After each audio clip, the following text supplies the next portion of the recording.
To the public, Papoose was always seen as the gold standard of husband material, the kind of man women pointed to when they were tired of settling. He stood by Remy Ma during her incarceration. He didn't cheat, he didn't run. He loved her loudly and consistently, even when the world gave him every reason not to. For years, the black love image they curated together stood as a beacon during a time when marriage often felt disposable. But somewhere between loyalty and illusion, something fractured. Behind the devotion was a man who quietly began unraveling. And now, as rumors swirl about his hesitance to move forward with the divorce and an entanglement with boxing champ Claressa Shields, the cracks in the image are beginning to widen. But before we jump into today's video, don't forget to scoop up something to munch on at rrgsnacks.com, our online concession stand that has an assortment of Applewood smoked bacon jerky, freeze-dried goodies, and butter toffee peanuts. From the outside, Papoose still looks as unbothered as ever. But psychologically, this behavior suggests something far more complex. This is not about commitment anymore. It is about emotional enmeshment and the quiet desperation of a man who cannot let go of a love that became his entire reason for existing. To understand Papoose's psyche, we first need to explore the concept of identity fusion. Hold on a minute. Let me tell y'all something. Y'all is finna learn something today. Do you hear me? You may not even need to get your degree in psychology after we finish this here series. Okay, y'all buckle up now. Ooh-wee, honey. This is finna be good.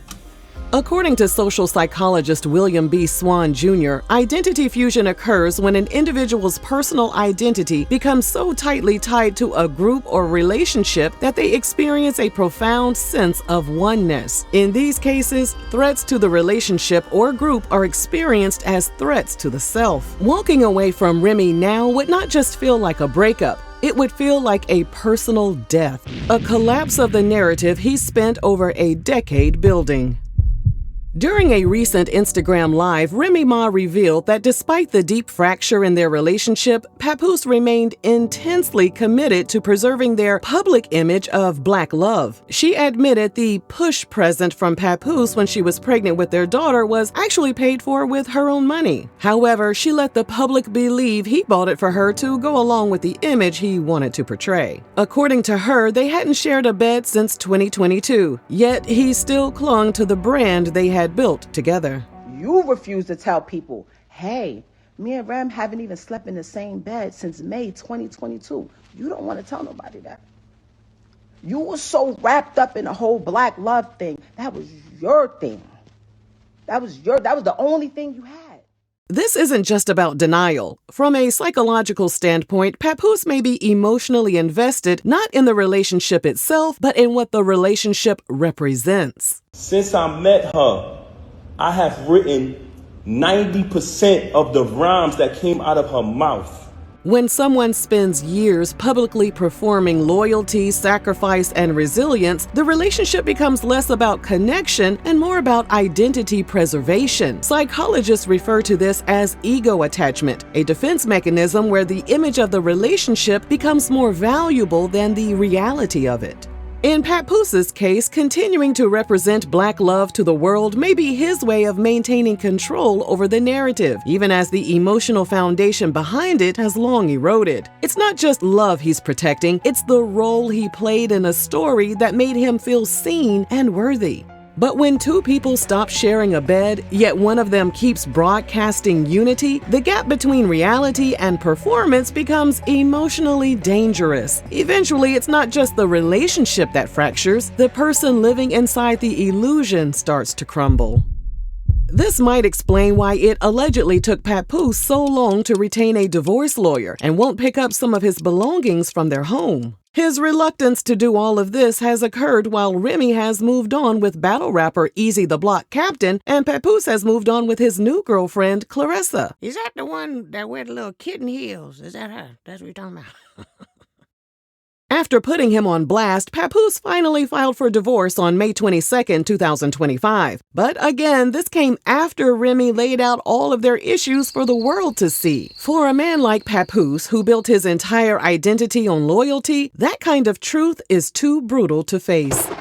The psychological mechanisms at play here are similar to what therapists describe as trauma bonding. Trauma bonding occurs when a person forms a deep attachment to someone who is inconsistent, controlling, or emotionally unavailable, often due to intense highs and lows in the relationship. While Papoose and Remy had their public moments of unity, much of their bond was built in the fire of her prison stint. Holding her down while she was incarcerated wasn't just an act of love, it was an act of identity consolidation. In standing by her, Papoose gave his life meaning. When she came home, that meaning didn't shift. He simply transferred it into public shows of devotion.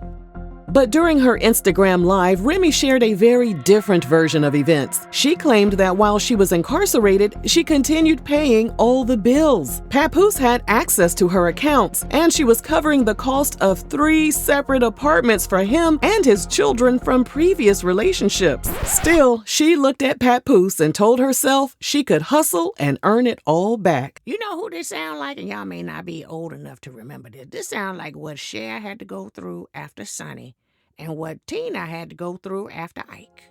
Now, back to their divorce. Papoose's refusal to end things quickly and amicably can be seen as a classic defense mechanism known as denial-based ego preservation. According to psychologists, when someone's identity is closely tied to a relationship and that relationship ends or changes, their ego may go into crisis mode. The person will resist closure not because of love, but because the end threatens their core sense of self. That resistance can then spill over into new relationships. Claressa, for example, may be the unintended recipient of emotional residue. Papoose's inability to detach from Remy may not stop him from building something new, but it does stop him from fully showing up in that new space. He may care for Claressa, he may enjoy her company, but emotionally, he might still be unavailable, still tethered to the ghost of a marriage that ended long before the papers were filed. That was my friend. I would be like, girl, you just turned 30 years old. You are a world champion. You are accomplished. You have made it from out the ghetto, from the slums, from the depths of Flint, Michigan.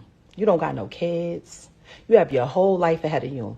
Why are you attaching yourself to this 47-year-old man that doesn't have anything going, has no career, no job, no income, except for the income that he's claiming off of you, your percentage, because he's your manager? Got you out here talking, looking crazy. This dynamic, where a person remains loyal to someone they are no longer emotionally connected to, is known in psychology as legacy attachment. Legacy attachment is the psychological process of staying connected to a person, not because of the current emotional bond, but because of the investment and identity that have accumulated over time. Letting go of Remy means letting go of who Papoose believes himself to be. And because so much of his public worth was tied to being her ride or die, he may fear that without her, he will become irrelevant. Biblically, we are told in Matthew 6:21, "Where your treasure is, there your heart will be also." For Papoose, the treasure was always loyalty, not just to Remy, but to the idea that if you loved someone enough, you could redeem them. You could hold them through their mess, and they'd come back stronger. But the Bible also warns about placing our identity in people rather than God. Psalm 146:3 says, "Do not put your trust in princes, in human beings who cannot save." when your entire identity is tied to saving someone else, you lose sight of your own need for healing. Amen.